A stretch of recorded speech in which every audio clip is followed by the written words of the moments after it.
It's that time again. Oh, God. Okay, start the show. When you're hot, you're hot. When you're not, you're not. When you're on the pot, give it all you got. On your on, you're hot. On your on, you're not. On your on, give it all you got. It stings on a pee.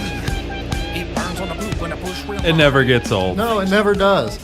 I love it. Okay, well, welcome back, everyone, or if you've never listened, welcome first time. There you go. Yeah, whatever. So we've got the new studio here. It's here. Let me get. We're trying out some. We're doing video stuff. Yeah, we're doing video stuff. Here's the new studio.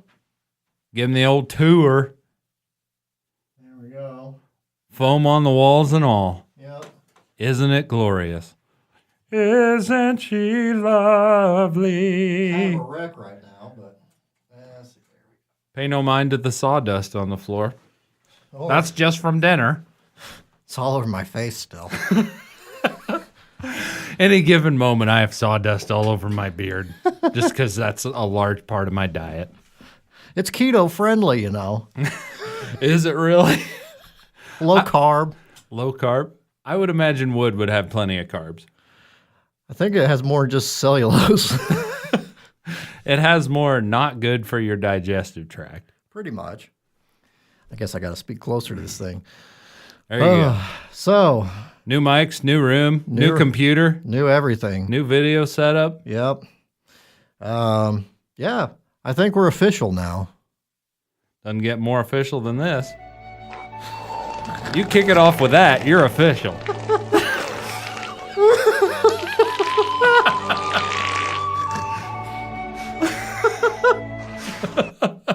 Oh, that's ridiculous. I agree. Oh, man. Oh, boy. Well, once again, we just start off flying blind. Pretty much. Turn everything on. What are you going to do? Turn it on, and what are we going to do tonight? Yeah. Absolutely no idea, but we'll figure it out. Yeah. So, Brad got to try Thai food for the first time tonight. It's true. Totes scrump. Yes. The part of my body that enjoyed it was my whole body. But All of it.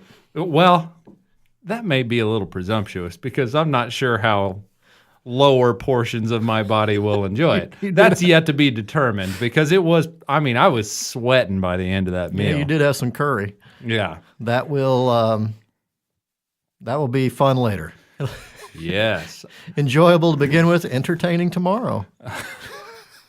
Oh, yeah. I got to get up and I got to be out of a restaurant at 6 a.m. tomorrow because I got a men's group for my church. I hope you have awful, awful curry gas the whole time. Yeah. Just dropping silent bombs the whole time. We're discussing Mark 12, and I'm just going to be sitting there sweating bullets. Yeah. Just like, thinking, oh.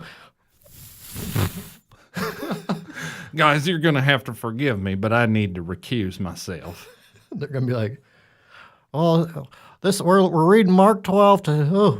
What was that?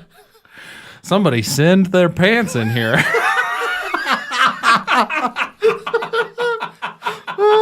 If you're Catholic, you'd have to go to confession for that one. Oh, classic fart humor. Father, forgive me, I have sinned. What are your sins, my son? I sinned my pants so bad. Oh, that's good. What do you mean? Oh, I get what you mean now. Oh, that's in my mouth. Yeah. When you get those... Do you think people ever fart in those confessionals? Ooh, I didn't think of that, but... Because, the priest has to sit there for, multiple hours. If someone just dropped one of those, the low-lying bombs that just hangs out, that would be awful. There are some of those that, it doesn't just stink and then, okay, it passes after time. There's some of those that have a way of just lingering so much more. And if you have such a small enclosed area like that. Yeah, it would just stay cooped up. Yeah. He's dreading the next person showing up because not only are they in bad shape, but he's got to open that little window again. Or they're going to come in and be like, what did you do? Do you need to confess? Yeah. Every single person that's coming in here today is slapping me in the face with that smell. Oh, It's from the church potluck. Yeah. That's what it is. Somebody brought lutefisk. Oh gosh, that would be awful. That is a ridiculous dish. Do you know anything about that dish? A little bit, only from King of the Hill. It's like they make it with lye. Like straight up, they just put fish in lye, basically. And I'm sure there's other things here. Let me pull it up. Lye? What exactly does that do? I've heard of people using lye to like dispose of bodies and stuff. That's something that's been introduced as like a plot line or something on some random TV show. Yeah, it's like, it's like they use it in farm products sometimes. It's like anhydrous or something like that. I mean, it's just super. Let's see, where is it? Lye, what do you do?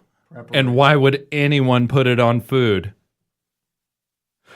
Oh, you can dispose of a body by sprinkling this on it? Let's put it on our fish. Try putting it on fish. Mmm. It's like one of those commercials where they have like the Old Bay seasoning or whatever. It's like, this is great for crab. It's like, you should try it on chicken. And it's like this can dispose of a body and change the pH level of soil. You should try this on fish. Let's put it on fish and try a little bit. There's your result. Ugh. That's terrible. On that King of the Hill episode where Bobby sneaks all the lutefisk, he winds up going to the bathroom. He's running out of the back of the church, like holding his stomach, going, "Ow, ow!" And he gets in there and just he wrecks the joint. And Cotton walks into the bathroom. He's like, "Good grief, mister, what did you eat?" Then the church catches on fire and they blame Cotton for it. And he said, "It wasn't me. It was the man with the terrible smell. That's who you want. The man with the terrible smell." Oh, that reminds me of the, well, I've told them to you, but they're still good. My fart stories. You remember those? Which ones? Like the one where I was at Best Buy? So I was at Best Buy. And I think I'm remembering this one a little bit. so I was at Best Buy, and it was back when I think it was PlayStation 3 or something like that, and they were doing the whole like 3D TV thing where you put the glasses on, then you could play the game and it'd look all 3D. I mean, it looked good. And they had one set up over in a corner in the TV section at Best Buy, and I was playing it and trying it out to see what I thought, and I had to fart. And so I was just like, well, I'm over here by myself. I'm the only one, so it's not going to be bad. So I let her rip, and I sit there for like a minute, and I'm like, whew, that's a bad one. And then it just kind of didn't go away. And after a little while, I was like, you know what? I have to leave. So I ran myself off with the stink of my own flatulence. And so I walked to the end of the aisle. My buddy Adam comes walking over. He was looking at something else. And I was talking to him. Some random dude walks over to the TV to try it too.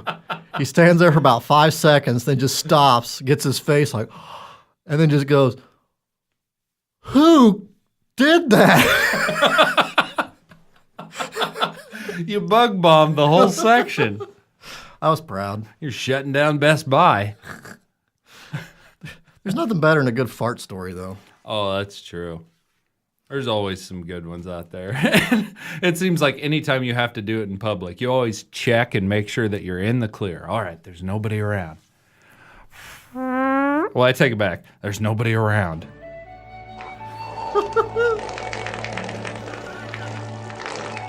And the second you do, you know, somebody comes walking around the corner and you're just like, no, nope. You just got to bail from the situation. Well, unless it's me on the elevator. It was just me and one other lady, and I had a little tiny one. I was like, it's going to be fine. I let it out, and it was just awful. As I get off the elevator, I look over at the lady, and I just give her this look like, what did you do? And they just walked off. Like, there's two of us. She obviously knows it's me. I still blamed it on her. That's classic Family Guy right there. Where they're standing in an elevator and he goes, and looks at him and he goes, it was you.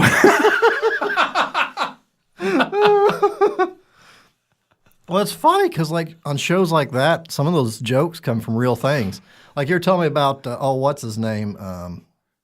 The guy that did Curb Your Enthusiasm when he was doing Seinfeld. Yeah, Larry David. Yeah, and Jason Alexander was doing a line, and he was like, "No human would react this way." What'd you say it was? Yeah, essentially, Larry David, he is the writer for Seinfeld, and essentially who he is as a person is what the majority of George Costanza's character is based on. So Jason Alexander is doing something in one of the episodes, and he said, they called cut. He went over to Larry and said, I've got a problem. First of all, this situation is so ridiculous that it would never happen to anyone. And even if it did, no human being on this earth would react this way. And Larry replies, what are you talking about? This happened to me, and that's exactly what I did. I love it. Yeah. But I mean, that's how some of those shows are. People just have crazy stories, so they just tell them.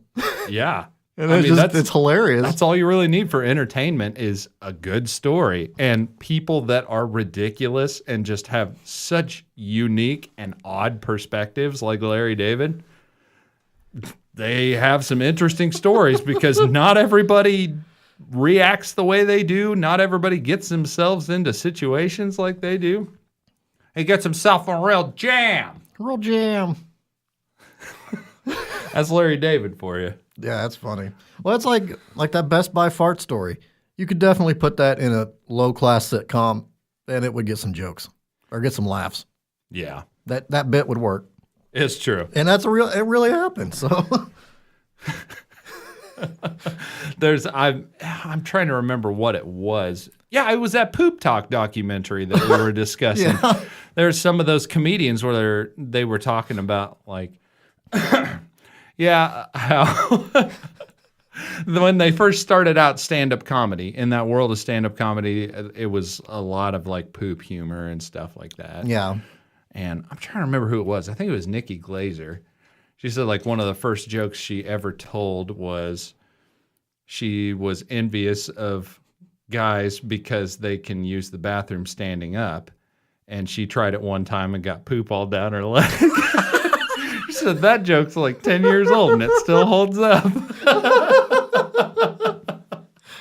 That's fantastic. I don't care who you are. Poop's funny. Well, it's fun. I forget which comedian. I think it was maybe on Joe Rogan. Like he and another comedian were talking about fart joke. Oh, it was Tom Segura.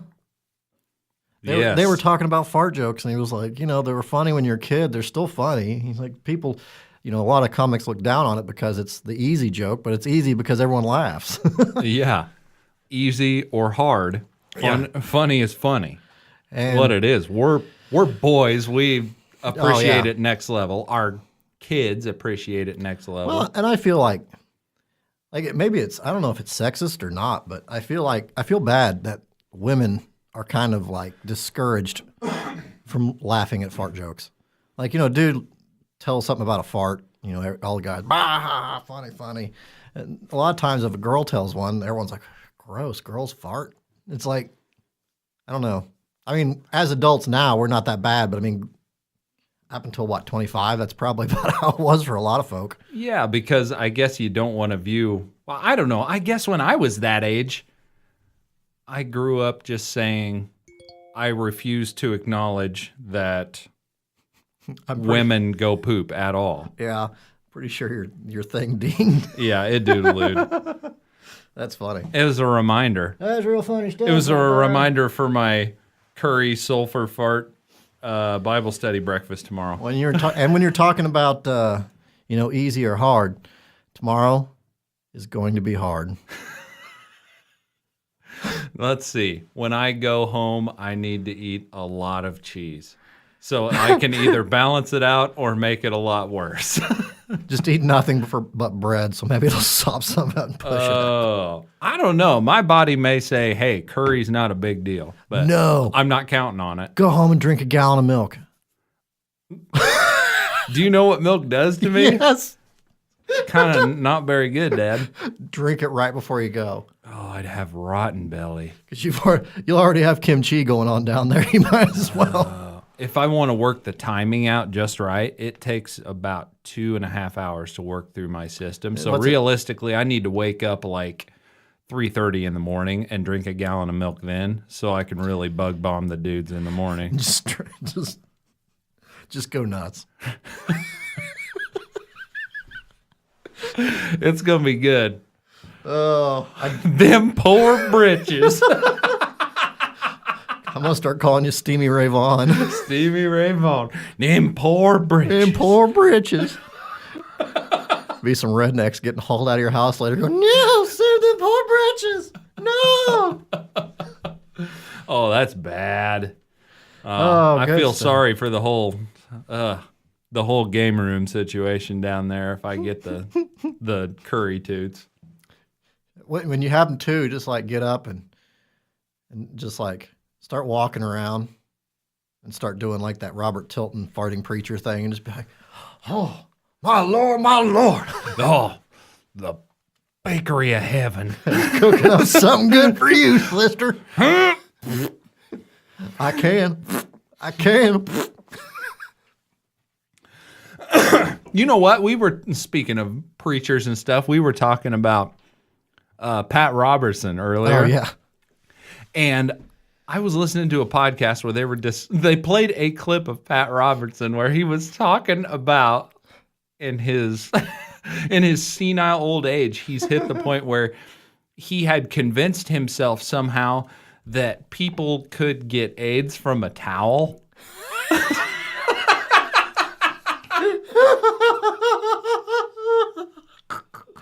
You got to be careful traveling over to different countries and places like the Africas because you can get the AIDS from the towel over there. And we're like, what is this guy talking about? So, like we were talking in the car, anyone that's listening to this has missed this part of the conversation, but a lot of these fundamentalist people, when they get older, people are they're very openly Christian, so to speak. So people are kind of down on them anyway, like in the news and whatnot.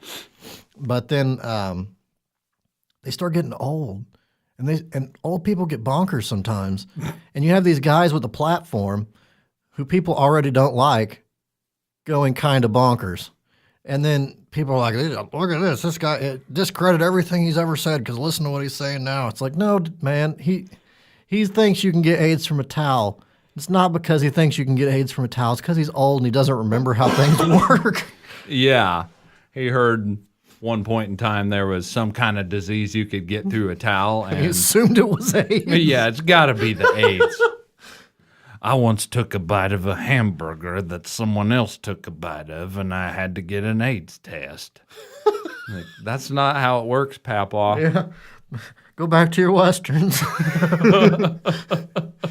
I mean, that's really what it is, though. Like, I mean, everyone has, like, a family member that has gotten old enough that when you start talking to them, the things they say just don't make all that much sense. No, but they're they they're think of it that does. age. They get a pass. Yeah, and you're just like, okay, just let them go. Yep, let them go. It's not going to do any good to try and correct it. You're not going to fix it. They're not. All it's going to do is make them mad. Just let them be.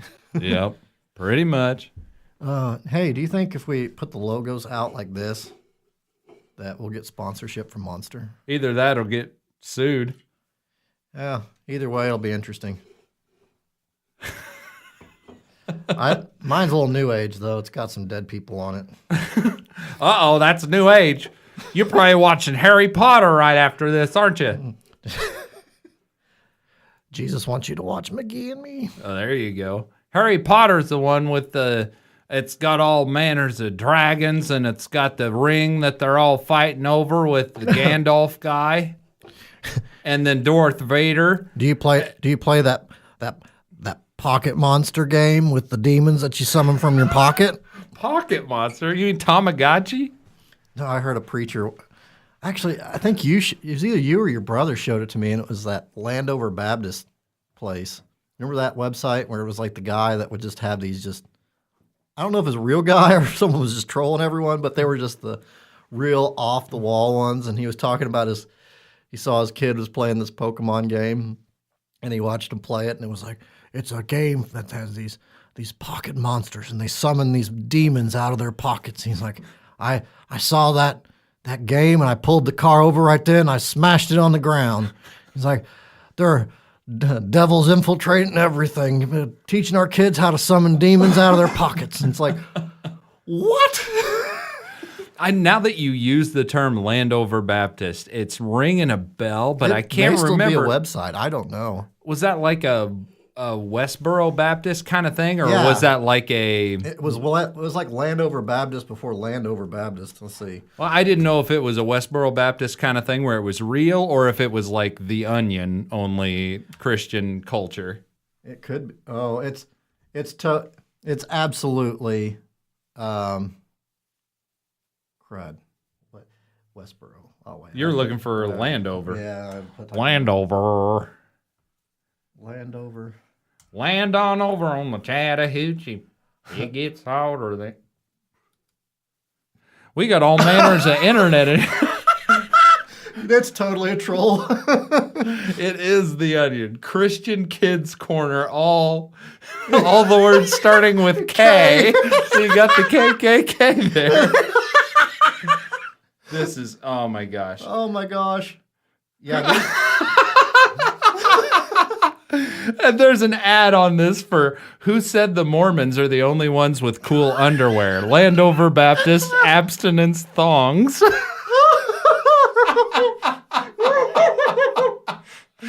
Yeah, I totally remember my brother finding this. Wicca hunting video. Pastor Deacon Fred on YouTube. Oh my gosh. Oh my gosh. Take the Bible poop quiz and more. What the? This, oh my gosh. This may be a little too much, but Why did men in Bible times have gigantic tallywhackers? That was one of the headlines. you know what? I haven't probably been to that website since like 2005. I know, it's still alive and kicking apparently. It's like, you remember furniture porn? Yes. All these kind of like wicker lawn furniture and like lawn chairs and stuff, all in provocative poses. Oh man, that's that's stuff from a long time ago. That was like E-Bomb's world before YouTube days. Yeah, no kidding. That was back when the internet was just starting to get into weird stuff.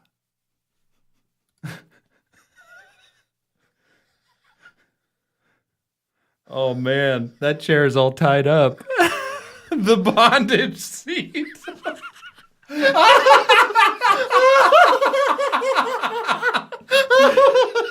It's just like a desk chair. Yeah, tied up.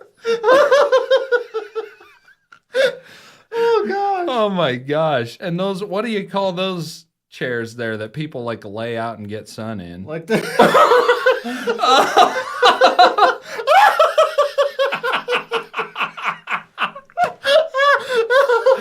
Oh my gosh. Oh my gosh. I don't even know how to describe it. Oh, it hurts. It's furniture in sexually suggestive poses. Oh my gosh. Oh, man. Quite literally chairs. Yeah. It's not like it's actual porn. It's just like the bondage seat was a desk chair tied up with ropes and hanging from the ceiling. Yeah, not a person to be seen, just a chair. Oh gosh. Oh man. Now that's old. That's for us old school. Yeah, that's way back in the day. I can't believe those sites are still up there. They're probably GeoCities or something. They're probably still free and hosted, grandfathered in. Yeah. Old GeoCities and MediaFire and all that stuff. Angel Fire, that was one. Angel Fire, that's the one. Oh, gosh. I used to be able to put an MP3 up there so I could share it with my friends. Oh, back before MySpace even. That was a long time ago. Dude, you remember when MySpace tried to make a comeback? Yeah. And it turns out you can't make much of a comeback with an extremely clunky interface. Yeah. Well, or a system that's already been upgraded on and made into Facebook, basically. Yeah. Do you like MySpace, but you want it to be more like Facebook, only slower? Yeah. You're in luck. MySpace 2.0. Oh, it'd be like bringing Windows 3.1 back or something like that. There you go. It's like, here we go. You guys are all used to these great systems. Let's bring this one back. Windows is complicated. I like DOS. Yeah. Type in your commands. Yeah. I like to get the system config that way. Yeah. Hey, then I can open up my Indiana Jones point and click game. Is that in the same era of the Oregon Trail? No, that would be, that would be after Oregon Trail. That was like Maniac Mansion era. It was actually made on the same engine, which is the SCUM drive. I forget what it stands for, but it's SCUMM. Kind of like, you know how like they have the Real Engine and things like that, like for first-person shooters now. You know, it's built on the Unreal Engine or whatever. Yeah. Well, that was the SCUM engine, and it was designed. They all looked exactly the same. You had like Full Throttle, you had Maniac Mansion, you had all those. Full Throttle. That game's back out again. Actually, Is that the kind of cartoony looking one? yeah, Like Leisure Suit Larry looking stuff? Kinda. Or Sam and Max Hit the Road? It Sam Max was a SCUM game too. was on Scum Drive. Weren't they on tour with Mudsock and Butt Rupture?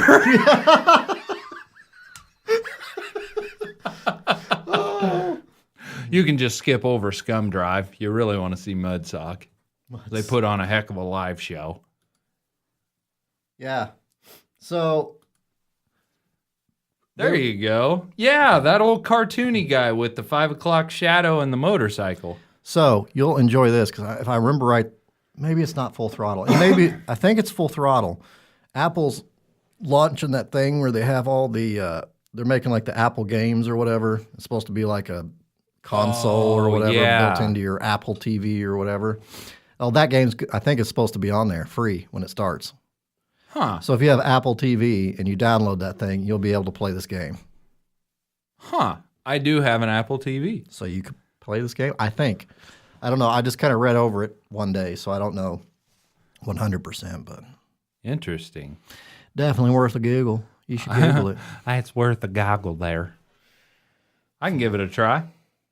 Full Throttle. Yeah, I watched the latest Apple keynote thing, waiting to see what all they were announcing. You know, I wanted to see new iMacs and all this stuff. And Right. they put a lot of focus on that whole like subscription-based thing or whatever. We're going to make it more about a user experience with these games and whatnot. And it's like, nah, I'm looking for hardware here. We'll bail on that one. Next time. Next time. What was the show we were? Was it the penis and butthole show? What? The show we were doing the introduction for before we even started recording. I don't remember now. Apparently didn't devote that much brain to it. No, do you remember that show Dinosaurs?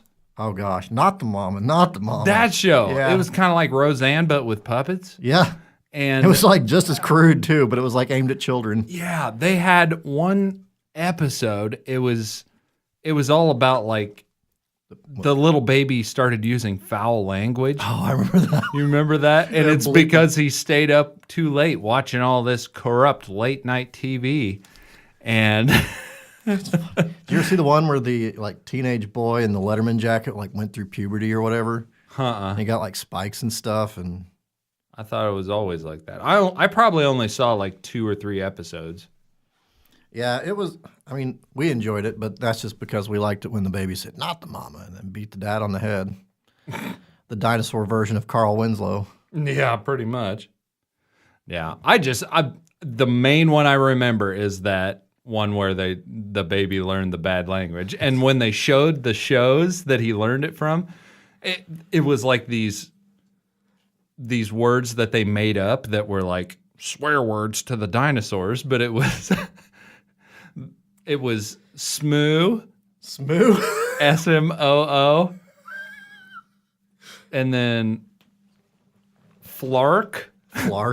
Yeah. They're like, Dad left the TV on again, and they show what he was watching. It's tune in tonight. It's the Smoo Show.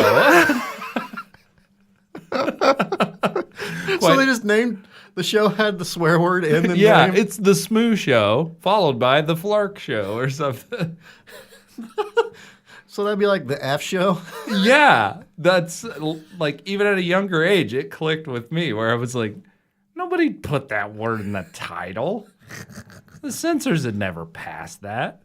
Well, you know, like with Animaniacs, they always had like 3 or 4 segments, and they'd always send one extra. And the one extra would be like super profane or have something like just obnoxiously wrong with it. And they'd send it all to the censors in one big like group. And so the censors would like get focused on that one awful, like where they're saying the F word every other word or something like that.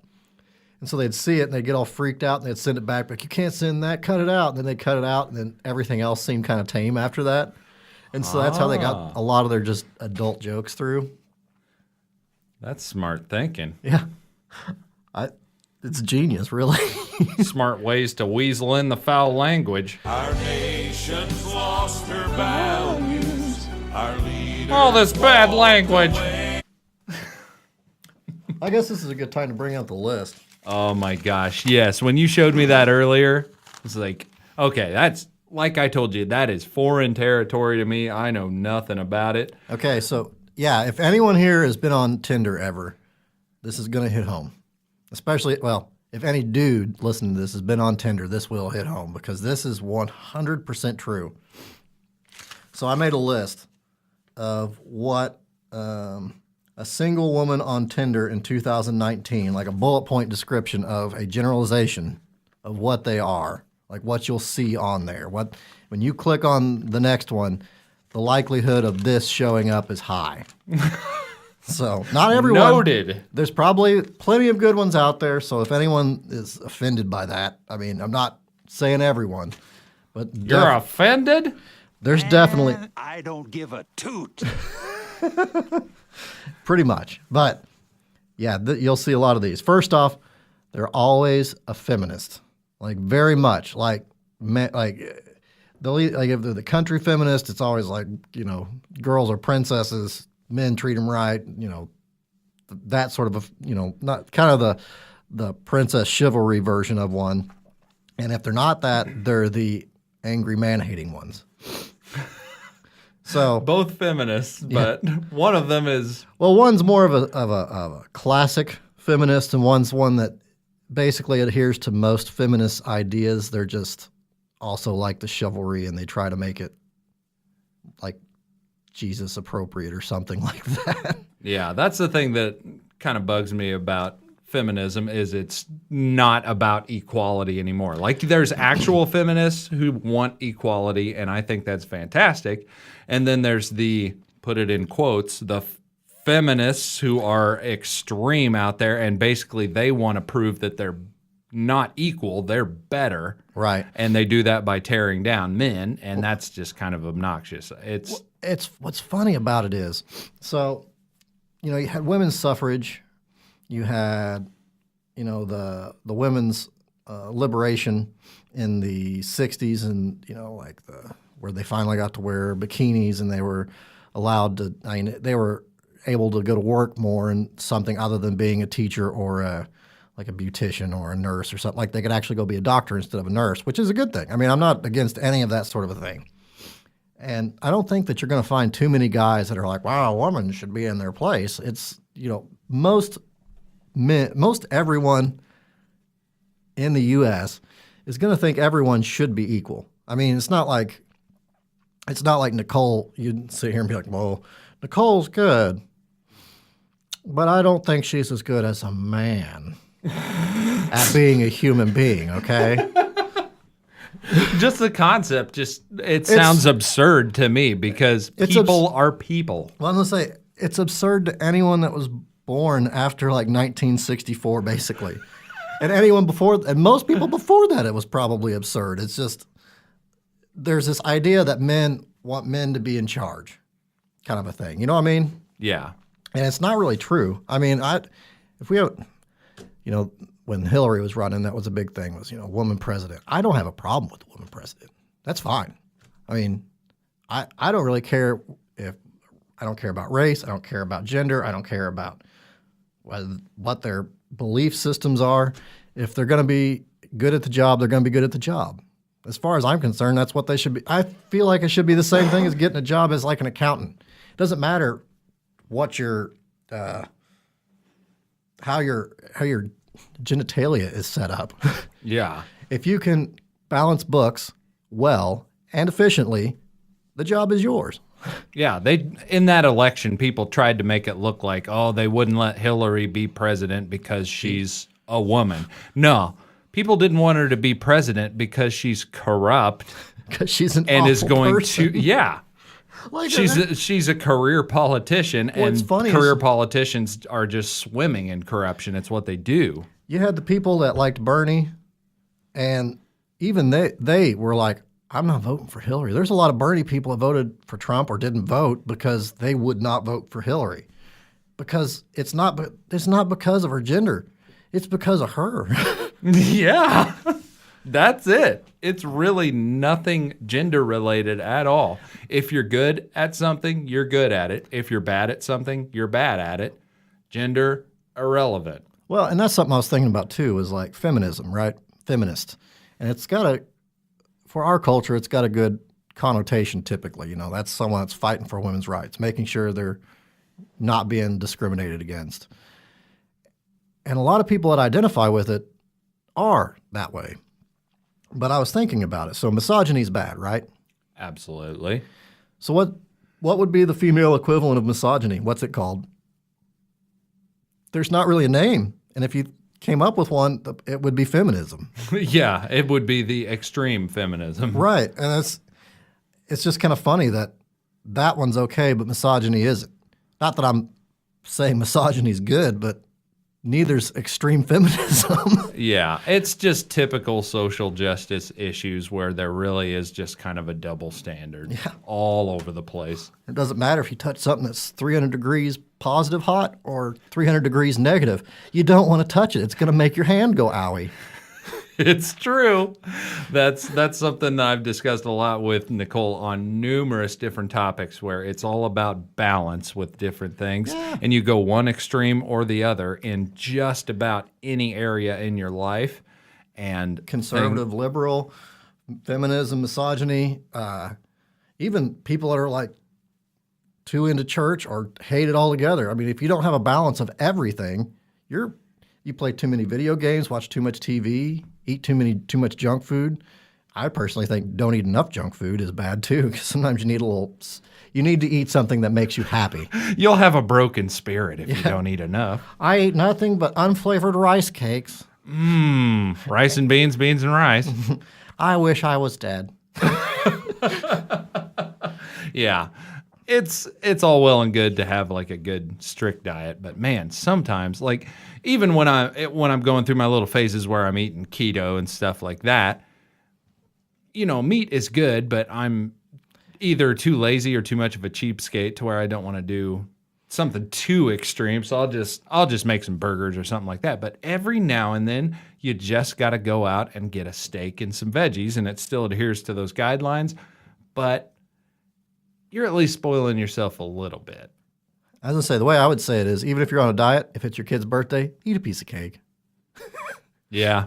I'll agree with that. I mean, I don't care what your diet is. One piece of cake ain't going to kill you. It's not going to throw your diet off that far. You might get out of your keto for a little bit, and you'll have to get back on. But one piece of cake that's going to take 12 hours? Yeah. Dear Daniel and Brad, I ate one piece of cake like you said, and next thing I knew, I'd eaten 2 entire cakes. But at least they drink diet soda. There you go.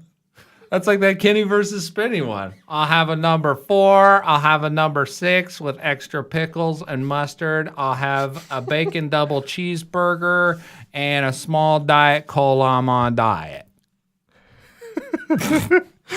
I love it. All right, well, I'll get back to this list. Okay, so bullet point number 2. A lot of them refer to themselves as princess. That's a real thing. Yeah, I've seen a lot where it's because a lot of them will list out in, the reason I did it this way is a lot of them listed out in bullet points. So, looking for a guy, I've got kids, love sunshine, the lake, and beer. And then it's princess, I'm looking for a prince, something like that. Is it I'm a princess looking for a prince, or I need to be treated like a princess? So it's both. Sometimes it depends on, but you will see. I would say probably at least 40% of the time you're going to see princess somewhere in that. Whether it's a princess looking for a prince, whether it's, I think women should be treated like a princess. I mean, you're going to see you're going to see it. If you see the word princess on the profile, I'm right. That is a banner that should basically just say, I'm dying to live in a world of make-believe. Well, and I feel like that's, how I think it's the FBI or Homeland Security or whoever it is that listens to our phone calls all the time. And if you say bomb president and something else all in the same print sentence, it automatically turns on a recording device because those are trigger. Yeah, those are red alert words. Princess is definitely a red alert word. So ladies, if it's on your profile, take it off. Because if a guy sees it, the first thing they think is, uh-oh. Uh-oh. Keywords. We got some hot words here. Princess, Baghdad, bomb threat, chili soup. Pretty much. They will nearly always put something on there about, and now I put this, how they deserve a good man. That was all in quotes for the people that couldn't see any video on that. Correct. So they deserve a good man. Now, don't get me wrong. I think everyone would like to find a good significant other, but I don't know. I have a real issue when people say I deserve something. I deserve a job. I deserve a nice house. I deserve a good man that's going to treat me exactly the way I want. Or it always rubs me wrong when someone says deserve, because in my opinion, no one deserves anything. You don't deserve something. You don't get it because you exist. Yeah, that's kind of an entitlement thing. Right. That's how and then maybe I'm wrong. I mean, I'm 100% open to being wrong. I'm wrong most of the time, but that's just I think it's it's the perspective of it. If it's I deserve a good man, well, guess what? I deserve a bean burrito. Everybody should, in an ideal world, find somebody that treats them really well. That's obviously a good goal to go after.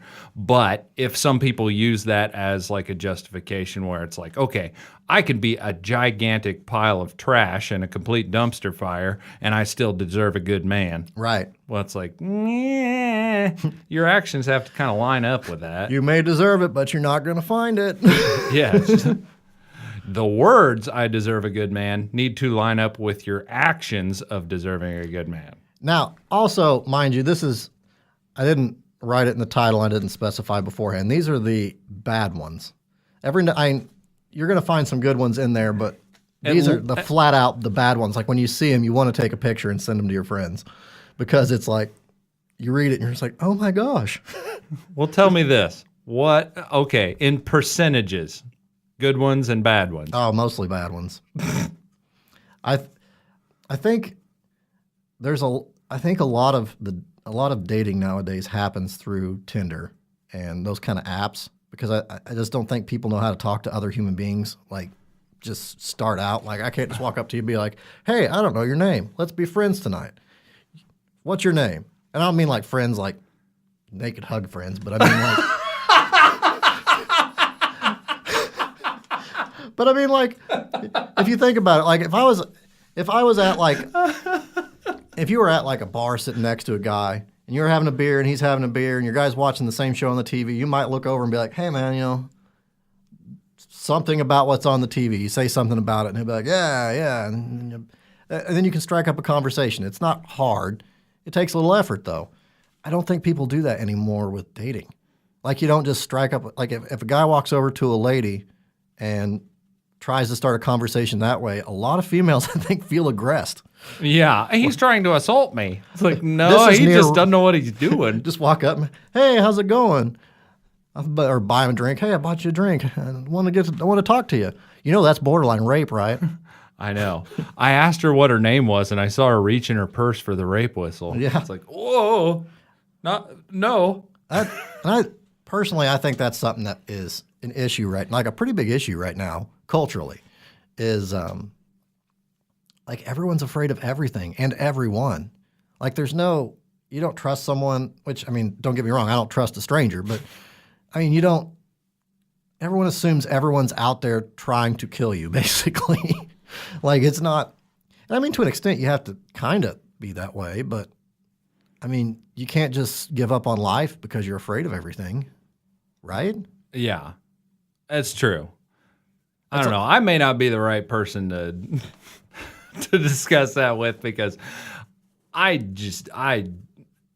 trust people close to me that I know. Well, no, I don't mean like I'm gonna give them my bank numbers or anything like that. But I mean like if you're getting your tires changed at Neil Tire or Walmart or somewhere like that, and you're sitting there waiting for your tires, and the guy next to you is wearing like I don't know, They Might Be Giants shirt or something. You see it and it's funny, and be like, I like the shirt. And the guy will be like, oh, thanks. Or if you're wearing a shirt and he does the same thing to you, you're not going to be like, oh my gosh, he's talking to me. He's probably going to rape me and kill me and sell my organs. Yeah. You know what I mean? It's not like you're not terrified. Yeah, he said he liked my shirt and reached for my wallet. Yeah. I don't know. I feel like everyone's too scared anymore. You need to have a little bit of faith in humanity, but also there's a whole lot of stuff out there that makes you have little to no faith in humanity. So once again, you got to find that balance in between. Well, and I think a lot of the no faith stuff is kind of because we get saturated with every bad possible thing out there. I mean, you never hear about people being nice to each other. You hear about school shootings. You don't hear about someone helping someone with a flat tire or something like that. You hear about someone beating up a grandma and taking all her money or something. I mean, you don't hear the nice things. You only hear the bad things. I think that's part of the reason, too. God dang media. Our nation's lost her values. I know that one was coming. You sensed it. Let's see. All right, back to Tinder. Yeah. Okay, so this, like I said, this is for the bad ones. For the bad ones, sleeping is nearly always listed as a hobby. But why? It's like, what are your favorite things to do? I like movies, I like music, and I like naps. It's like, wait, what? I enjoy the arts, and I am lazy. Mm-hmm. I really enjoy painting. I do some creative writing, and I do a lot of sleeping. In fact, it's most of my day. Whoop, whoop, whoop, whoop. Again, we've got a problem. That's another trigger word right there, right? Yes. Nap. No bueno. Now, this is true about ones that are fit and ones that are less than fit.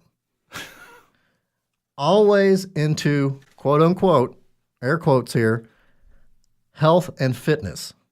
So they'll always say something like health and fitness. Oh, I'm into health and fitness. I'm into healthy eating and exercise. I'm into this. And they'll always have like a workout picture, whether they are in shape or not. And a lot of times I think most of them are working out, but I also think the ones that aren't in shape are working out and consuming copious amounts of alcohol. Yeah, that doesn't go well together. Which does not help out the goal. No, not at all. Let's see. They all hate Trump. That's like, about half the time you'll see, like at the bottom, it'll just say, voted for Trump, swipe left. Really? Yeah, like it's that blatant? Yeah, it's not even like, don't like Trump, not a fan of Trump supporters. It's just flat out usually, voted for Trump, swipe left. You know what you got to do? Swipe right and then troll him. Wait until the third date and then just lean over like you're going to kiss her and then just drift to the side and whisper in her ear, I voted for Trump. No, you show up to the second. What you do is you get tickets for the third date to something. So like a concert, something where she's excited to go. And when she comes over, or when you go over to get her, or have her come pick you up. And when she shows up, come out and be like, "Oh, you're here. Let me get ready. I got my coat." Go in the other room, put on a Trump shirt and "Make America Great Again" hat, and then walk out and be like, "Ready."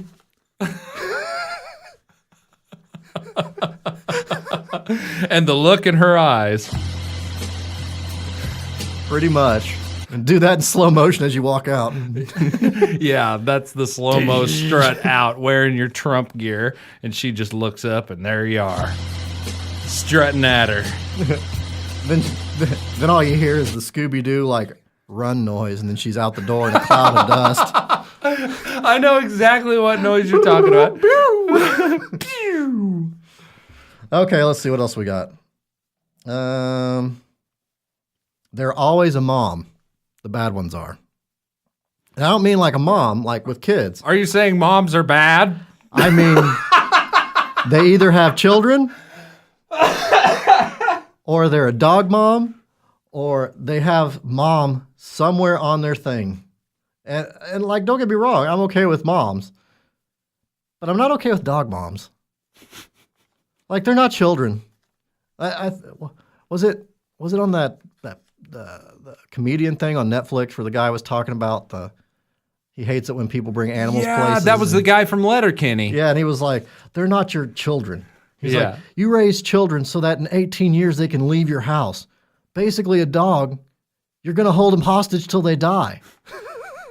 Yeah, that's more of a kidnapping than it is child rearing. Let's see, what else we got? This one's fun. So they're either never married for like 6 months, or they're married like 3 or 4 times. And the ones that are married, Annie, it's never more than a year. Like, it's not like, I was married for 15 years and then just kind of fell apart. Which, I mean, don't get me wrong, we're in our 30s, so 15 years, if they're 30, they would have been 15 when they got married. But it's never even like 5 years. It's like, I got married too young, and it's like, well, how long were you married? I was married. We were married for a while, probably like 9 months. It's like, what? What? It's not a while. That's not even close to a while. Oh, That is opposite ends of the spectrum. right. I can tell you, somebody in their 30s that has never been married but is always like actively looking to date, and you get the impression that they've been doing that like the whole time and still haven't ever settled down.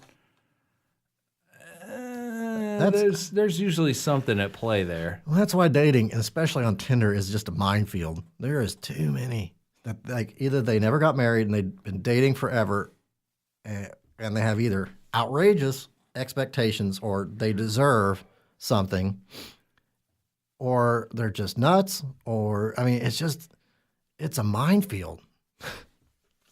Yeah. Unfortunately, that's how it seems. Which I don't know that somebody really looking for a serious relationship, like, it doesn't seem like Tinder is your first stop when you're looking for that. No, and that's the thing. Like, that's the way a lot of dating goes nowadays, but that is not the place to find. That's not the place to find a permanent mate. Yeah, I understand there is a small community of people that do it just because they're not outrageously social. Like, they're not going to go out in public and just go meet people and Right. mingle and stuff like that, where it's like, okay, let's just find an easier way to do this. But, I mean, there's some people that are just like, well, I've tapped out all my resources here in the hometown. I guess I better start meeting all these weird people. Yeah. Well, and another thing is, not everything on this list is necessarily bad. It's just seems to be traits I've noticed. And again, this is from the sample size of me. like of me looking through these things. This is strictly a non-misogynistic observation. Hey, you got to cover your butt on this stuff. We'll put this stuff on YouTube, and someone will be like, misogynist. They hate moms, and they hate single people, and they don't think women deserve good men. It's like, I don't think any of those things. Not a single one of those things. But, let's see. I already said, okay, they always have, okay, I said the gym picture. They always have a gym picture. So whether they're in shape or not, there's always a picture of them at the gym, and they're either like doing a push-up, or they're doing a deadlift or something, or they're like doing yoga or something like that. And a lot of times there's a picture of them like in a dress, like a nice dress with a glass of wine. Like those are two images they want people to associate them with for some reason. Like, see, I'm pretty and I know how to have fun. But also I work hard. I'm sexy, I work hard, I keep myself in shape, but I know how to cut loose at night. Yeah. It's like, I don't know if that's what you're putting out right now. Yeah. Well, another thing is people that work out. I mean, I have a lot of respect for people that put in the time and the effort to be in shape and work really hard with that. And then the other people that are not in shape, but they're still in there, putting in the hours and trying. Like that's a valuable quality to have as well. Well, and that's another thing. This is a quick put together list. So that's one problem with this here list is that, I mean, there are people who have body types who will never be skinny, ever. They can be in shape, they can stop drinking, they can eat well, and they will never be thin. They will be their proper size. And I don't have a problem with that. And I'm not saying anything wrong about that. Heck, I don't even care if they're out of shape because they drink a 24-pack of beer every night and they're working out, and that's why. I mean, if they're working out, at least they're trying something. I mean, that shows some initiative to actually improve oneself. Yeah, you could look like fantastic and have just given up. Right. And that's worse. But, like I said, not everything on this list is bad. It's just merely factual. It's just by observations. Yeah, well, when it comes to like gym pictures and stuff, that's kind of thrown into the same ballpark as like selfies and stuff for me, where it seems so extremely self-centered that it just makes my skin crawl almost. Yeah, like I go to the gym and stuff, but it makes me cringe to think about like taking a picture of myself at the gym so I can share it with everyone so they can look at me and know that I'm doing this. I'm gonna take a big panoramic picture of my room, put it on there, and just say, I built this because I'm cool. Yes. And also me. Yeah, pretty much. Okay. People are way too self-centered. I need to get over it. So now this isn't all of them or even a whole lot of them, but you'll see a noticeable amount of these. You'll see a lot of them, and they will have either or blue hair, or one side of their head is going to be shaved. They're going to look like Zorg from Fifth Element. Did I ever send you that meme? I think you did, but it's been long enough I don't remember what it was. Oh, it was just like comparing some girl's haircut with, what's that guy's name? Zorg? Zorg. Zorg. Yeah, it's been a little while, but I didn't realize that. Like, I'd see somebody with that haircut few and far between every now and then, but I guess in the Tinder community it must be more popular, but that's not a community I am exposed to. So, well, like there's a picture of him. Oh, that guy! Like it's spot on, exactly the same haircut. It really is. And like I said, don't get me wrong. If that's what you like, do it. 100% do exactly what you like. We were having this conversation in the car. If someone says that haircut looks stupid, but you like it, do it anyway. Do what you like. Yeah, people are too concerned about what other people think. Right. Now, bottom line, I gotta be me. Yeah. I gotta be me. Well, like I said, things on this aren't necessarily bad. It's just noticeable. Then why are you making them sound bad? Because I'm an awful human being. Okay, here's the other one. Now, these are bad. This is bad. This is real bad. Nearly 100% of them have tattoos. And people who have tattoos are just, they're sinners. Our nation's lost her values. Our Sinner! Uh-oh. I've been stricken with the sin paint upon my arms. I just sin my pants. And like I said, these people are probably fine. And most of them are probably...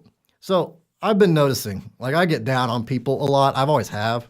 Where you kind of just assume people they're dumb or they're bad or they're or they're drunks or they're slutty or they're druggies or they're whatever else. Yeah. Just because of what they do or how they are, which I mean, being like a drunk or something like that is kind of defined by your actions. But most of these people are good people who just got off track. Like, I don't think, even on these girls, like all of these people that I'm talking about on here, even the red flag ones that are saying I'm a princess, I saw one where a girl said that she was a princess and she deserves to find a man that will worship the ground she walks upon. No. Now, that would be my response. No. But she's probably a perfectly fine person in general. She just has something got skewed there on what she expects a dude to do.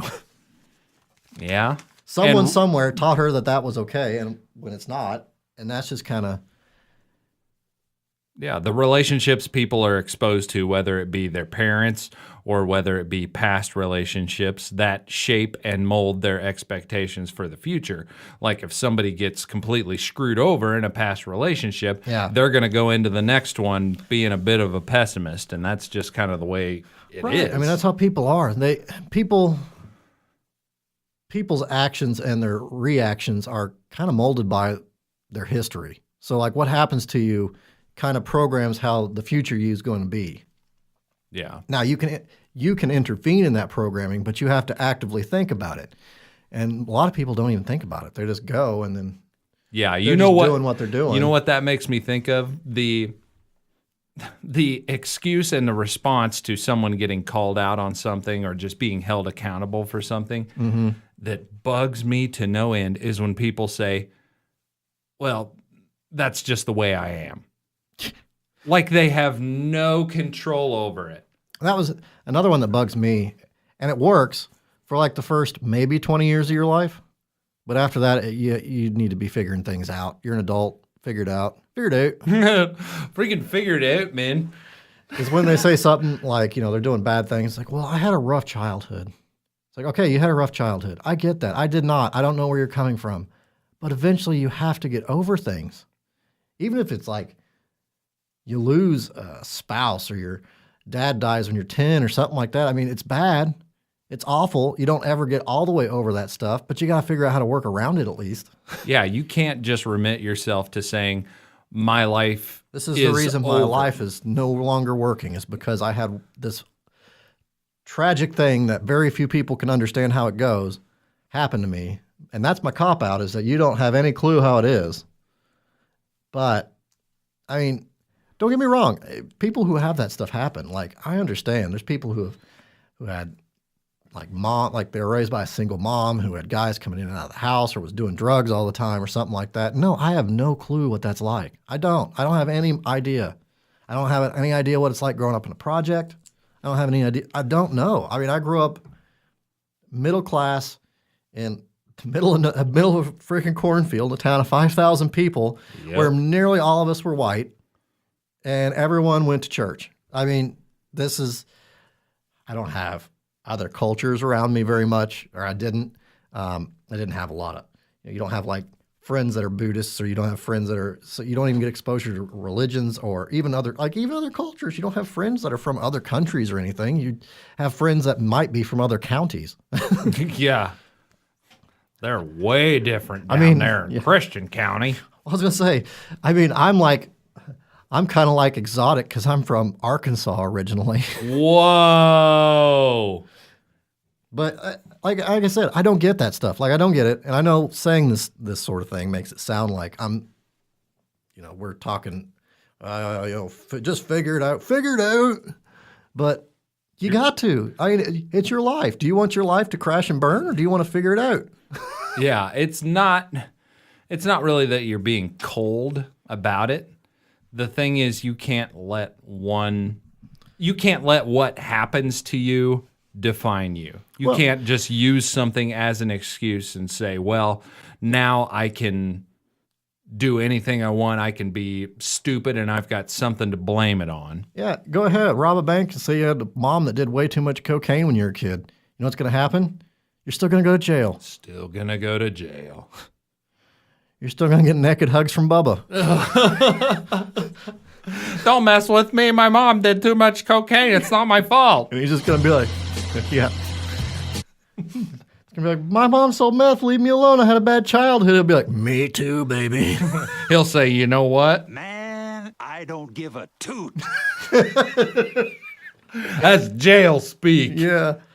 I don't know. That was my little 2 cents on that stuff. So my buddy at work, Isaac, we went to lunch today, and we had a great conversation today on climate change, actually. Uh-oh.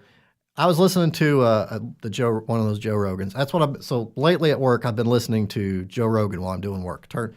Open up the YouTube, turn on one of his podcasts, minimize it, and just go to work. Mm-hmm. And listen to it while I go. And he had this guy on there that was like I don't know what he was exactly, Randall something. He's like I think he's a climate change scientist. I don't know. I didn't look him up yet, but he was talking about climate change and how he was talking about the research they're doing on the core samples they took up in Greenland. So in 1993, they took these core samples from one of the glaciers in Greenland. And this is like 2 miles of ice, 2 miles thick of ice straight down. And so it took them 5 years to dig a core sample, which if you don't know, it's like they take a big giant bore drill and it kind of just drills down like a hole saw and then just picks up a certain amount of whatever they're sampling. So you end up with this like 6-7 inch cylinder of core. Yeah. And so they dug all this stuff, took them 5 years to dig all the way down and get everything. And so they got all this ice, and they're still researching it. Like it's been, more than 20 years now, and they're still researching this stuff. And what they found in their research so far was, according to this guy, disclaimer there, I don't know if he's 100% right. I haven't researched any of this. This is just listening to a podcast while I was doing accounting. And he was saying that they're finding out a lot of stuff that they didn't know because they're using some like the oxygen isotopes or something to figure out like what the climate was, like what the temperature changes were up at that point in that place. And what they're finding out is, so like right now we're worried about like a one degree change for climate. That's like the big thing. So we've had a degree change. This is catastrophic, and it's not good. And it's obvious that humans have had some sort of impact. I mean, all living beings have an impact on it. Yeah.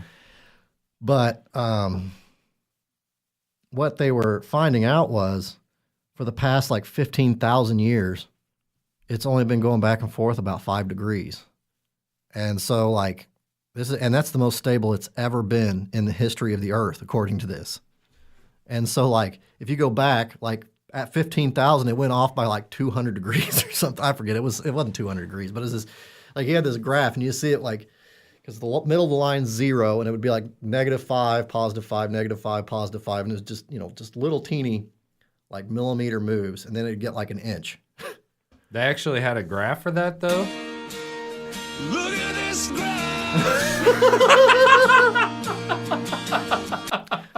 But anyway, so we were having this discussion. I was going through what I was talking about, and we actually had a really good discussion on this stuff. And it just made me think that I really enjoy talking about this stuff. I was going to say, one of these times we're going to get him on here. I'm going to make him come on here, and we're going to talk about this stuff. It'll be fun. You will force it upon him. I will tie him up and drag him down the stairs and set him in a chair down here. And I'd be like, you're going to talk about climate change? You will. Yeah, he sounds like a pretty cool guy. Yeah, you'd like him. He gave us this table He gave you a table. and that there monitor This one. and that one. But you can't see that one if you're watching. And you can't see it if you're listening. So no one can see it except us.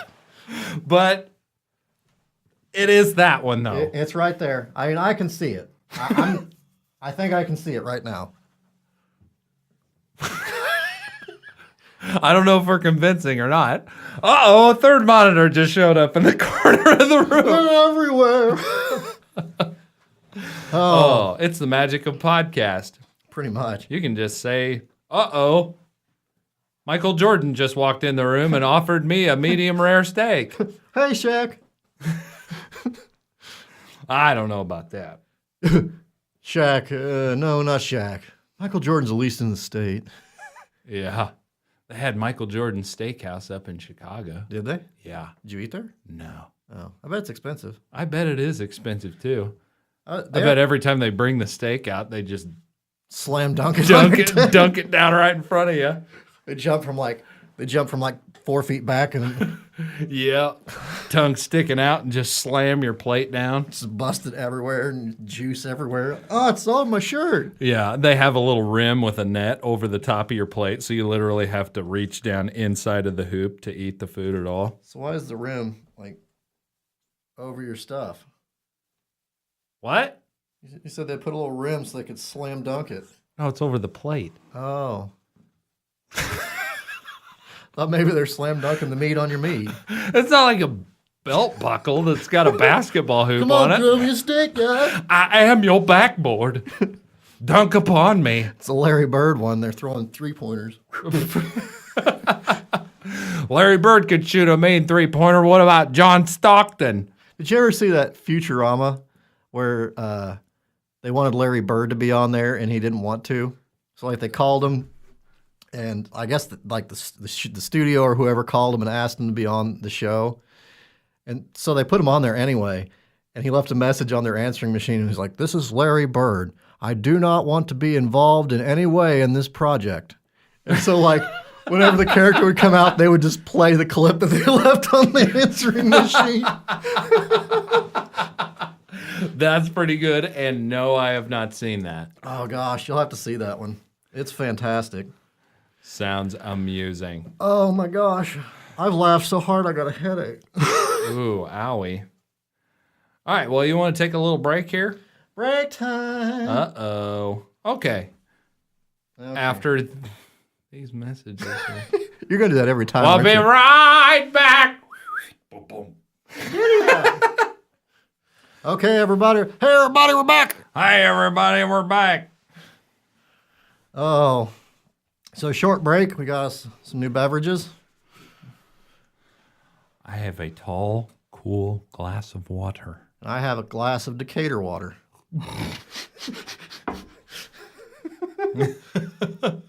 It tastes and smells exactly like that machine out there burrowing through the lake. Yeah. Tastes like dredge water. ADM. What a- ADM light. What a distinct aroma that place has. Yeah. Oh gosh. Kinda- It's funny how smells work, like especially at factories and whatnot. Like I worked at International Paper as a janitor and twice actually on the floor in the factory, and it's awful. It just smells awful. P.U. Stinky? Yeah, you smell it and you're just like, oh, this smells like sadness. Smells like bad. And the pudding pot.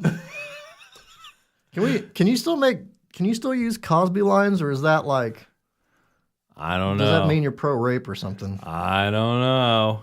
That dude's career is in the toilet. He's also in the jail, so Yeah.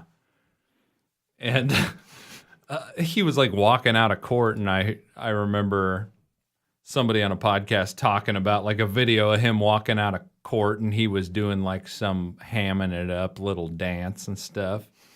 You're like, man, do you like not take this stuff seriously or what? are you being completely dumb on purpose, or are you? Yeah, it's terrible. Our nation lost her values. Our leaders walked away. How dare you, Bill Cosby? Bill Crosby. Bill Crosby. Yes. We need to sit down and watch more Steve Brule. Yeah, I agree. She's emptying her spaghetti house. Come on, Jenny, show me them ham and eggs. Ham and eggs. Oh my god. I don't even know. I'm assuming from context what he's talking about, but why? Why would you use that phrase?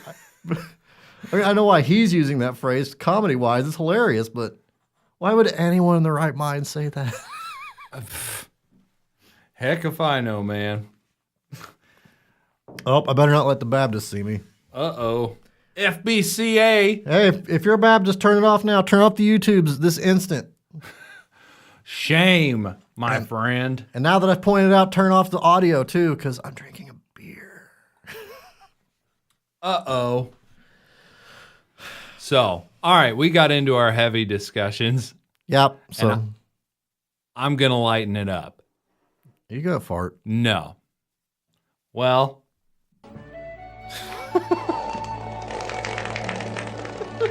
You should play the whole thing.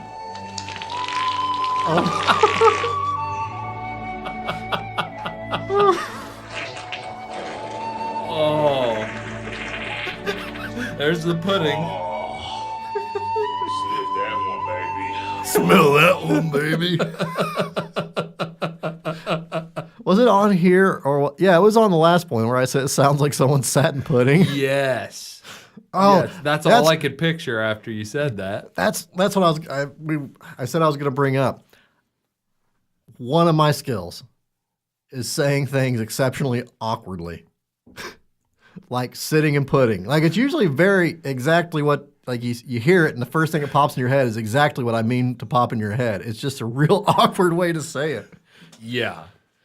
Pretty much. It's like if you had to fart like that, but you already had just dumped like a full gallon of pudding into your underwear, and you're like, I'm going for it anyway. And you went for it. That's what it sounded like. Exactly. When it's gurgly and spattery, that's good stuff. Hey, we need a vote. I want to have a show where we make some real spicy like curry. Brad eats it, and while he's eating it, my goal is to make him laugh mid-eat. So it comes out his nose. Comes out my nose. Ugh.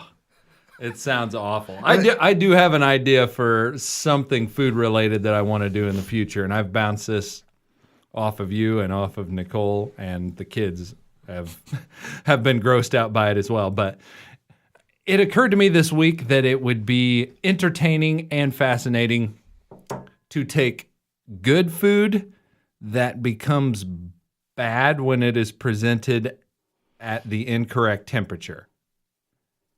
Yeah, I agree. We should definitely do that one. It wouldn't be hard to do. No, I don't think so either, because there's some stuff that's supposed to be cold.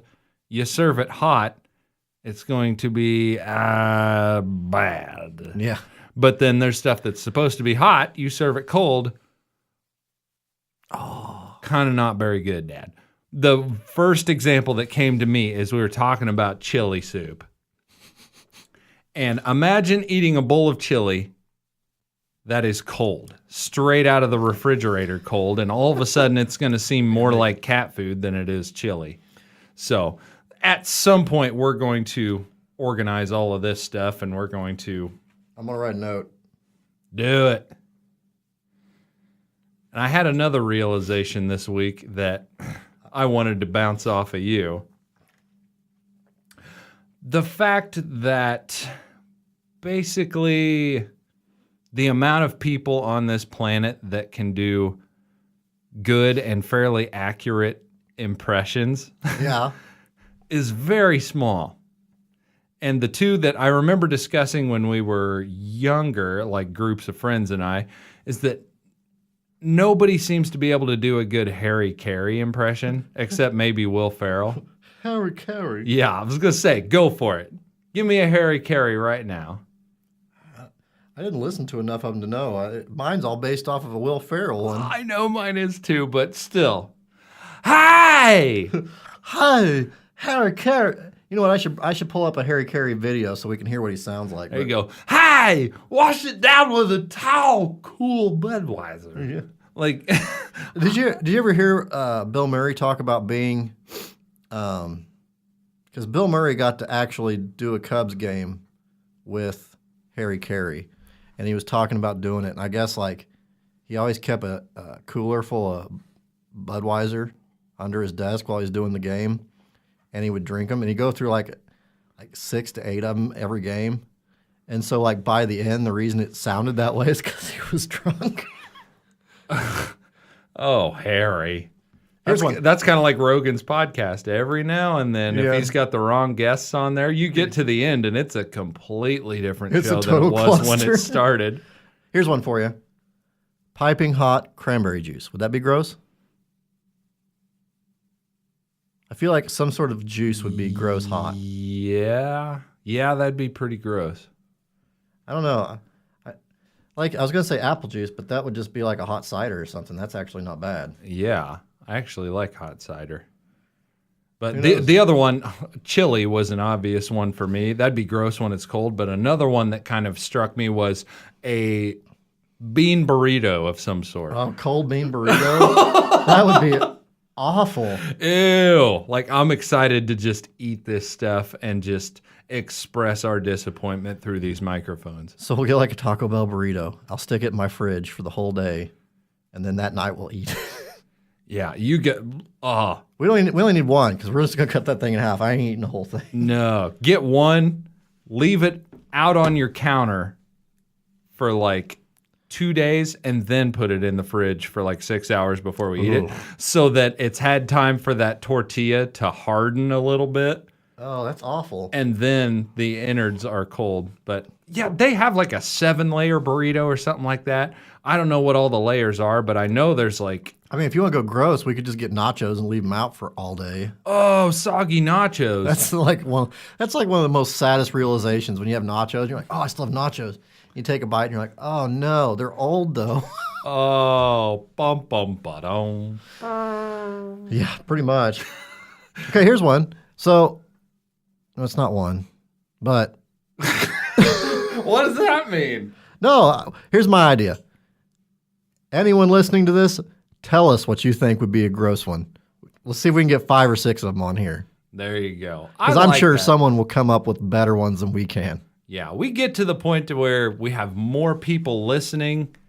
I mean, we'd be able, like if we had like 100 episodes and, oh, I should not leave that on the desk. Oh, no, that's not good for the show. Wasn't that Charles Barkley? It was, yeah, it was Charles Barkley's talk show. His sidekick, his name was Craig, and every time he'd say something that was pushing the envelope a little bit, Charles would say, "Oh no, Craig, you are bad. That's not good for the show." No, that was the Magic Johnson show, not Charles Barkley. That's awesome. Magic Johnson. But yes, at some point, I would love to get like contact info out there. People write us some suggestions of crap like that. Tell us funny stories. I would love to be able to communicate that stuff. Okay, so hold on. Uh-oh, the video's kind of getting bad. Did you fill your memory card up? You fill your pants up? Probably. Ah! Feces. It's always funny. See? I think it overheated.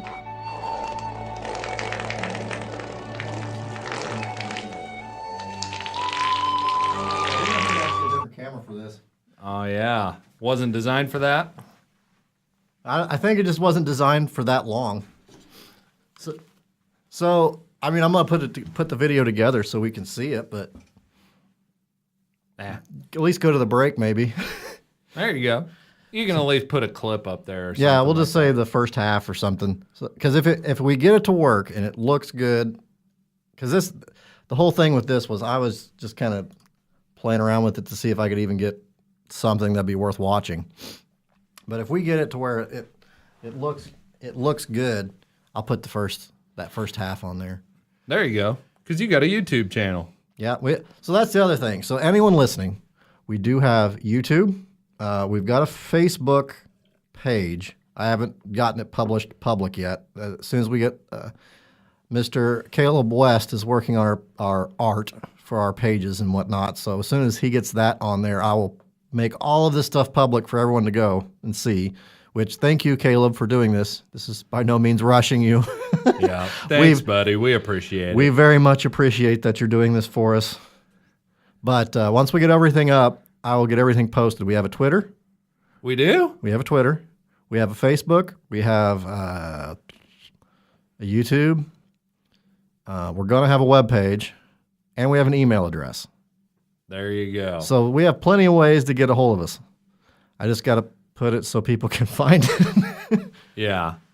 It's just got to get out there. I'm looking forward to people being able to contact us. Like, listen to this and then just shoot us a message saying, hey, I went to school with you and you're stupid. Yeah. Bye. Get on here and be like, you guys hate single moms and you don't just think they deserve good men. So, hey, buddy, I'm a dog mom. You offended me. I'm offended. Dogs are people too. Well, I guess that's true. What you have to come to terms with is Our nation's lost her values. time to deal with it. Pretty much. Gosh, that makes me mad about the camera because our shows are long. We're not going to be able to use that thing. Dang it. That's more things we got to buy. Just buy another camera. Gosh. They're free. Yeah, they're not free. Yeah, they're kind of negative free, Dad. Yeah, they're very not free. Well, just film it with your phone. Yeah. I mean, it's actually probably a decent video, so. Yeah, probably. You've got one of those high-tech internet technology phones. Though the phone will probably have the same problem. They'll probably overheat too. Yeah, I've never tried to film an hour and a half on my phone, so I couldn't tell you what would happen to it. Yeah, that would be. Yeah, we're at an hour and a half. Yeah. Whoa! Here you go. I found this. Hi! Bouncing ball. And the ball game is over. And Greg Maddux has won his 15th game of the year. He lost 11. That's a fourth straight year that he has won 15 or more. And the Cubs have salvaged the final game of the year and have swept the three-game series with the St. Louis Cardinals. Well, a lot of things happened today, and they were all great. They were all thrilling, and they were all dramatic. Too bad we couldn't have had a victory that meant a pennant, but that will come. Sure as God made green apples, someday the Chicago I love Cubs this guy. are going to be in a World Series, and maybe sooner than we think. It seems to me that we don't have too much time. It seems the ingredients, the nucleus is there. It's just a matter, I don't know who the manager's going to be. I don't know whether it be Essian, whether it be Jim Fry, whether it be Davey Johnson. One thing's certain, it requires a veteran manager because this is a veteran team. It's a mixture of guys who are young, but still are veterans. All right, the final score. He is almost 3 sheets to the wind. Our nation's lost her values. See, now I'm not a baseball guy, so I'm not a Cubs or Cards guy. But I wish he could have seen that World Series. That would have been awesome for him to see that. Oh, man. Yeah, just seeing Bill Murray's reaction to it because he's such a big Cubs fan. I mean, oh my gosh, I loved it. And just the explosion of all the Cubs fans around Chicago when that happened. Oh, Whether yeah. you're a Cubs fan or not, anybody could recognize that that was a big deal. That was a big deal. It is a big deal. It was a big deal. That's one of the old classic quotes. What? Jesus Christ died on the cross 2,000 years ago. Big deal. It is a big deal. That's fantastic. You start off saying, uh-oh, should I be offended at this? No, wait, you're right. It is a big deal. Oh, gosh. That's good stuff. Oh, yes. Man, Refreshing I had agua. no clue we had all that Twitter crap like that. Oh, yeah, I got everything now. I got that. We've got a lot of stuff out there for that. So, hey, you could do that social media. I suppose I could. I mean, I'm going on over a year of absolutely zero social media, and I am loving it. It has not made me miss it at all. The more time I've had away from social media, it has actually turned me into starting to loathe it a little bit on a personal level. But this is a little bit less personal. This is like a show. This is... yeah, you're not going to see everyone's posts and see things flowing through. Oh, this is my kid, a.k.a. dog in diapers or whatever. You know, it's, Yeah, exactly. It is a little bit different. So it's just going to be people talking about the show or wanting you to respond to them, which, I mean, eventually I'm sure it'll be a lot of negative stuff because people are just awful on social media. yeah. If we get anyone that's not friend, heck, probably even if we get people that are friends commenting on there. I could see Jeremy or someone like that getting on there and be like, "This show's awful. Why do you guys do it?" Be like, I don't know if you're serious or not, but I'm going to punch you in the gut next time I see you because you're my buddy. Yeah. That's the kind of friends we have. Give him the old playful sock right in the old ticker. Yeah. At full speed. It's only playful if it knocks the wind out of you. Yeah. But hey, that's like we do that kind of stuff when we were younger, you know. Tap somebody in the junk and it takes them to their knees. Yeah. It was I got hit in the beanbag with a racquetball one time. Did I ever tell you? No, go ahead. Finish your story. No, like somebody, I don't remember if they hit it with a racket or what, but I mean, it was direct hit. It was a line drive right to the game room. It was rough. And I just jumped up and yelled, "My balls!" And just, I like ran out of the room. And people were just dying laughing. And by the time they finally calmed down enough to where they had stopped laughing, they walked into the other room. I was laying on the ground on my side, like kind of curled up in the fetal position with my pants down around my ankles, just going, oh. That was the worst I had ever been bagged in my life. So I got two funny bag stories.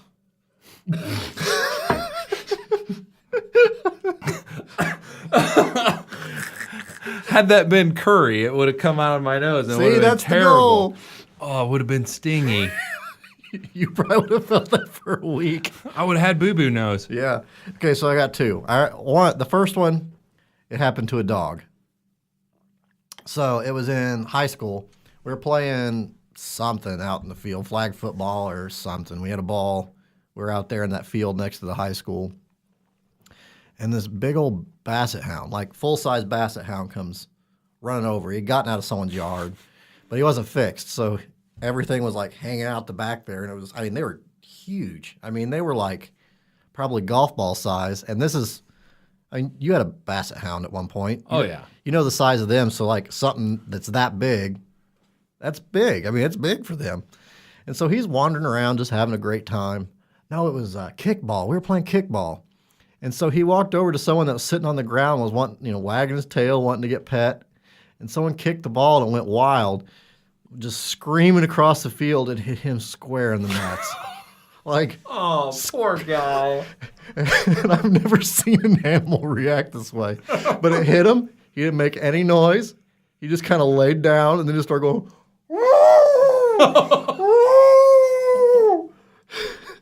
Oh, my God. That poor guy. So, like, you know how basset hounds barked? It was just like a long, sustained basset hound. Like, it wasn't like, woo, woo, woo. It was just like, woo. Oh, my gosh. And he didn't do it standing up. Like, it hit him. He, like, stopped for a second, laid down on his side, and just started making that noise. Oh, my gosh. We all felt bad. It wasn't on purpose. It wasn't like we were being cruel. Yeah, it was a rogue ball. Yeah. We all felt bad, but we also all laughed. So, Oh, my gosh. which is what happens when you get bagged. Everyone feels bad, but can't stop laughing. Yeah, that is the way it goes. And then this one happened to me.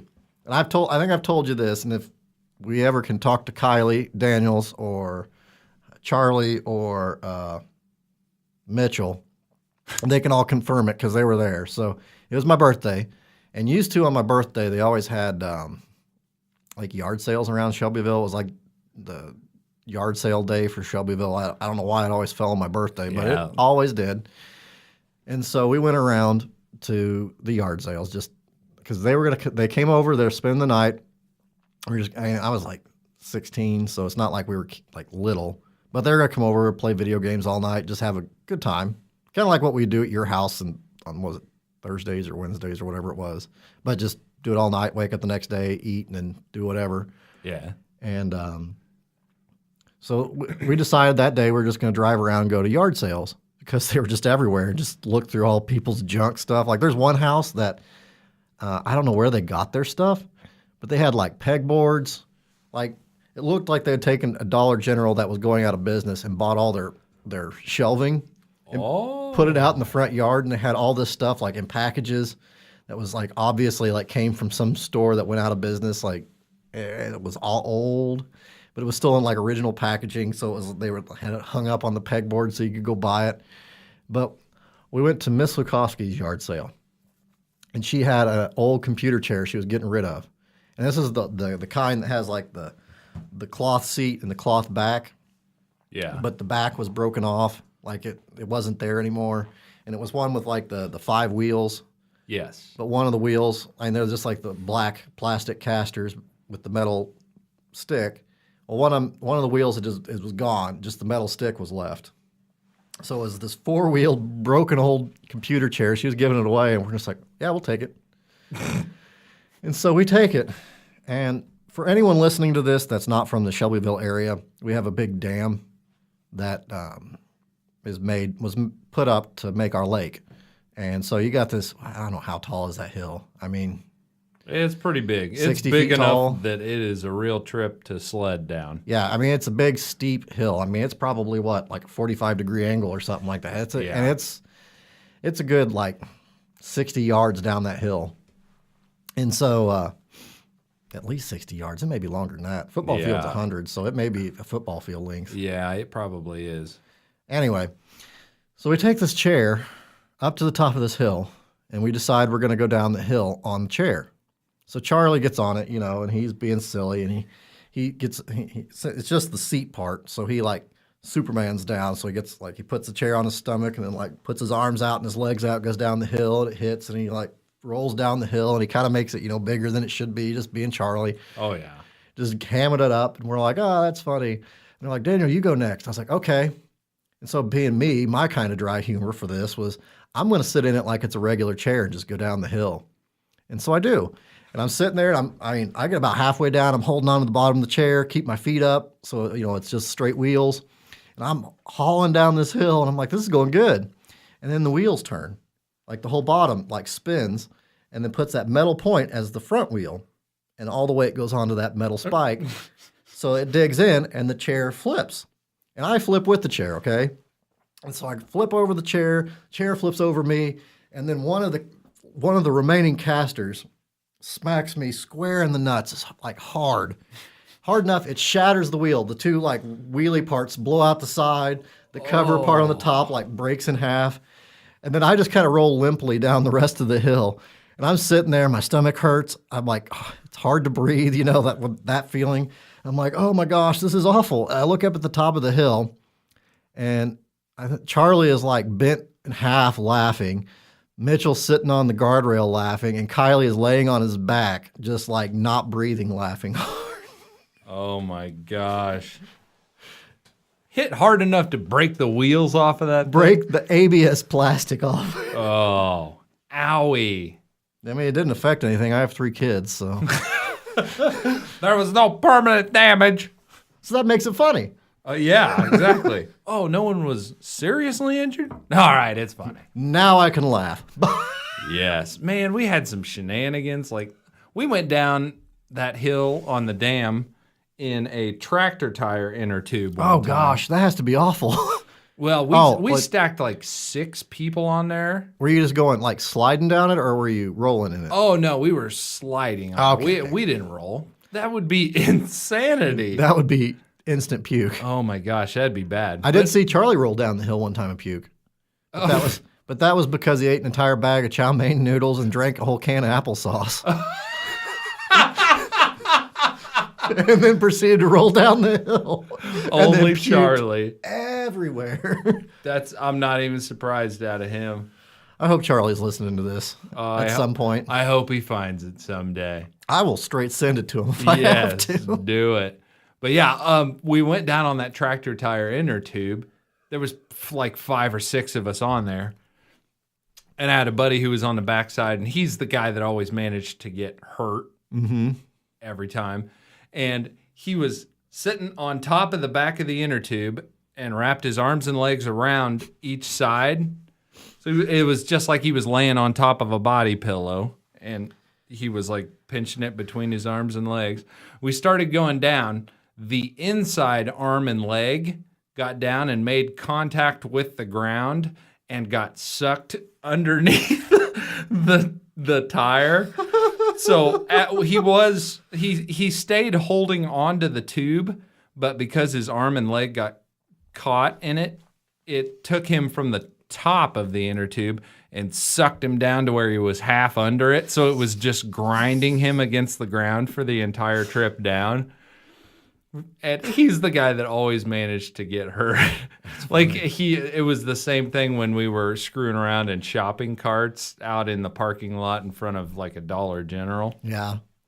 And there was a big snow drift where they had plowed the snow at the side of the parking lot. So we took old shopping carts and we tried to ram it into that drift, and then we'd go flying out. And of course, whenever it was his turn to do it, it hit the drift and he went flying out, somehow managed to land directly on his face, and it wasn't snow, it was ice, and he got like cuts and stuff on his cheeks. But that wasn't the good one. The really good one was Colby. It was his turn in the shopping cart. And like I said, what's supposed to happen is you hit the drift and you go flying out of it. You just kind of rocket man out of this. So Colby hops up into the shopping cart. He's hunkered down. He's holding on to the front. You get a couple people behind to start pushing this thing really hard. And as soon as we start pushing him, I see that little basket thing that folds out right in front of the handle on a shopping cart. The way those wires are put together, like the structure of them is kind of like a candy cane on the top. So there's kind of like a hook that comes up, and then they run another little thing through it. Well, he's hunkered down, like squatting down in the goblin position in this shopping cart. We start pushing him. That little tray like jiggles out, and that candy cane hook in the center lands directly on top of the waistband of his underwear. I like where this is going. We hit that snowdrift at the edge, and when he should have flown out of the cart, what happened instead is the metal candy cane stayed hooked to his waistband, gave him an atrocious wedgie, and stayed connected enough that when he flew out, it just yanked his underwear up, and then the shopping cart followed him. So when he landed in the snow, the cart landed on top of him. It just went so much more disastrously than we suspected it would go at all. We knew there's worst possible way. Yeah, we're kids. There's always potential for something to go poorly, but like we didn't even imagine that this was a possibility. And after the fact, after it all happened, we all just kind of stood there like, what happened? And then we started laughing to the point to where we couldn't breathe because the cart was on top of him. His underwear was still hooked, so he was like struggling out from underneath the cart with like his underwear I hope Colby pulled. listens to this. It was pulled halfway up his back, and he was like struggling to get out, and he's like, "What's holding on to me?" And the way he was just squirming around, I mean, I couldn't breathe. I was laughing so hard. That's hilarious. Shenanigans. Yeah. So when I was in college, you always had the kids that came from like Chicago, and they had no idea what to do when they came here because they're like, "Oh, there's not a movie theater, there's not a real good mall anywhere near. What do you guys do?" For all those people, if anyone like that ever listens to this, that's what we do. Yep. We go down a hill in a shopping cart, or we do something dumb like that. Yeah, we found a lot of dumb things to do. We make our own fun. Usually it's dangerous and free. Yep. I found a chunk of PVC pipe that had a 90-degree elbow on the back. We figured out that you could take a bottle rocket and stick the tip down in there, light it, and then tuck it the rest of the way past that elbow, set it on your shoulder, fires like a rocket launcher. So we got out on the roof of my house, and we knew there were some friends coming over. As soon as they pulled into my driveway and parked in that little thing, they get out of their car, and we're just like, fire! And they're looking around saying, who said fire? And we're up on the roof and just shoom. Next thing you know, bottle rockets are getting shot at them. Oh man, yeah. I had an old PVC pipe, like a little, I don't even know, like 1/4-inch one or something. It was about the same size as the bottle rocket, and it was just a straight pipe. So we'd just light them and throw them in the end, and they just go right to town. It was fun. Yeah. Projectile. Pretty much. That's fun. I don't care who you are. That's a good time. That's good stuff right there. Yes. Oh, you know what? Chicken butt. The other day, No way. I meant to tell you about this show. Do you ever get on these kicks where you get on YouTube and you start watching like tornado videos or just natural disasters, landslides, earthquakes, all that kind of crap? I will say no. I do. Max thinks it's fascinating too. So we'll just get to looking at this stuff. And I think it was one of those actual TV shows, but it was a clip that they put on YouTube. And I think it was like that Tornado Hunters show. So they had like the full armored truck Oh yeah. type thing, and they went in to get all their footage and all this stuff. And this guy, he was pouring it on super thick just for the cameras and stuff. Yeah. Let's go, get out of here. It's like, okay, yeah, I understand that you're excited, but he's got it in reverse, waiting on you, and everyone else is in the vehicle. You really, Sorry, I hit a button. Okay, continue. you really don't have to yell that much. But he's just like, go, come on. And one particular excursion, he managed to rip his pants. And when they finally get to a safe distance and they get out to talk, like, man, you guys were so close. You're okay? And he's like, yeah, we just made it out. I ripped my pants. And like I said, okay, yeah, he was just conveying the information. But he proceeded to convey that to every single person he encountered, where it's like, did you guys get some good footage? Yeah, I feel like I got a really solid shot. I ripped my pants. he kept saying it to It's like everybody. a slow child or something. It's like I'm fixated.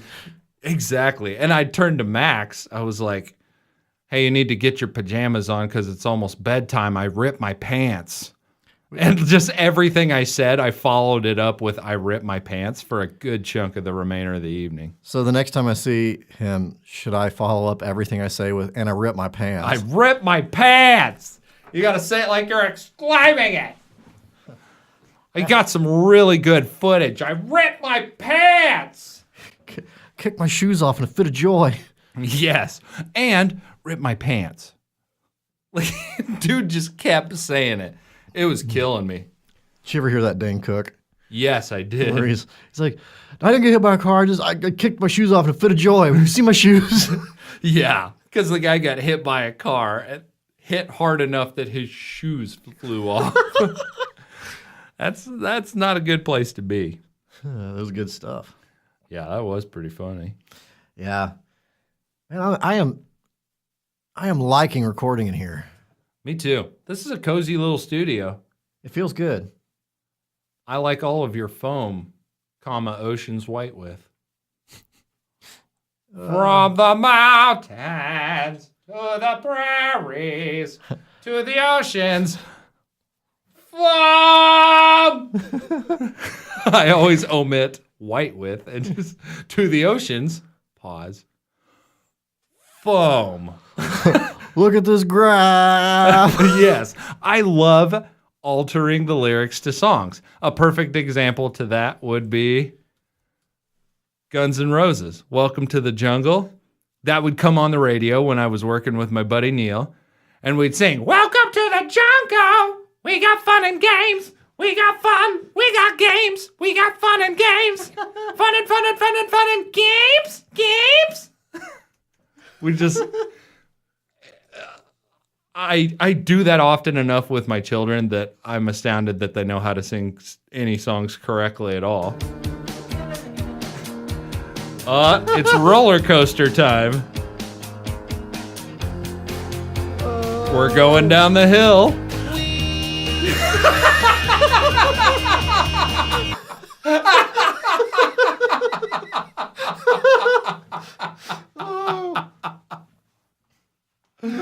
For those of you that want the real experience for that one, Type in Billy Corgan rides a roller coaster. you will be glad you did. If I get this on YouTube, I'll link it. Wee! Oh, Billy. That combined with, look at this graph. That's fantastic. That's fantastic. Indeed. Fantastic. All righty. Well, All right. Well, how long has it been? how long has it been? It's like 6 hours. Whoa. No, we're just about to creep over 2. That's just about right. Yeah, that's usually where we leave off. Is like 5 to 2. Yep. Sounds good to me. All right. Well, tune in next week for another thrilling adventure with Brad and Daniel. I suppose so. We'll see what we can do. Until then, goodbye, everyone. Bye. When you're hot, you're hot. When you're not, you're not. When you're on the pot, give it all you got. On your on, you're hot. On your on, you're not. On your on, give it all you got. It stings when I pee. It burns when I poop when I push real hard. Things don't go that well.